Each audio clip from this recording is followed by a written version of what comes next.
Ahoj, moje meno je Michael a dotiahol som ťa na tento kanál trošku nekalým spôsobom. Bol to vlastne spamming, čo som vykonal a omlúvam sa za to, pokiaľ ťa to nejakým spôsobom podráždilo, ale robil som to hlavne z takých nezištných dôvodov, pretože som videl, že si komentoval pod videami od Gogomana, a to pod jeho videami z Mafie a pod jeho videami z GTAčky. Rád by som ti oznámil, že môj kanál má sériu GTA Maratónu. Tento GTA Maratón je vlastne prechádzanie od všetkých GTAčiek začínajúc, ale s GTA 3, takže jednička a dvojka bohužiaľ ešte nie. Možno keď budeme mať na konci maratónu ešte čas pred gólom toho maratónu, ku ktorému sa dostanem za chvíľku, prejdeme tieto GTAčky, ale nič nesľubujem, lebo je to časovo dosť napäté už teraz. Takže budeme prechádzať všetky GTAčky, takže GTA 3, Vice City, San Andreas, GTA 4 a jej datadisky. Budeme sa to snažiť ukončiť pred cieľovou rovinkou 17. septembrom. Už asi tušíš, čo je 17. septembra. 17. septembra je dátum vydania GTA 5. Takže náš GTA Maratón bude ukončený GTA 5.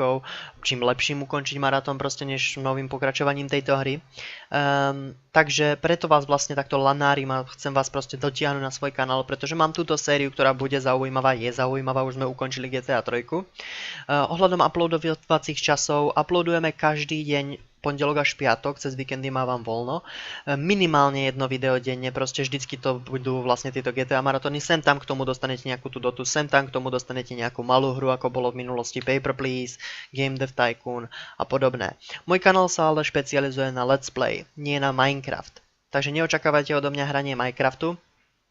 Pokiaľ vám už lezú na nervy Minecrafty všade proste na Slovensku a v Čechách, tak naopak subscribujte môj kanál, lebo na mojom v živote nedostanete.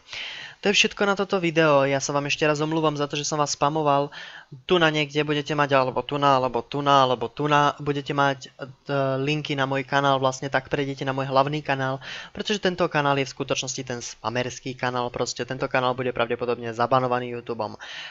Takže prezmiestnite sa prosím na môj hlavný kanál, skúste ma zasubscribovať a dajte mi zo pár dní šancu a potom ma kľudne odsubscribujte, ale napíšte mi hlavne, čo vás nezaujalo, prečo ste boli podráždení mnou. Ak ste podráždení už teraz tým, že som vás spamoval, omlúvam sa všetkým a myslím to úprimne vážne. Takže ja sa s vami lúčim, dúfam, že sa uvidíme spolu na mojom hlavnom kanáli v budúcnosti a dovtedy sa majte. Peace!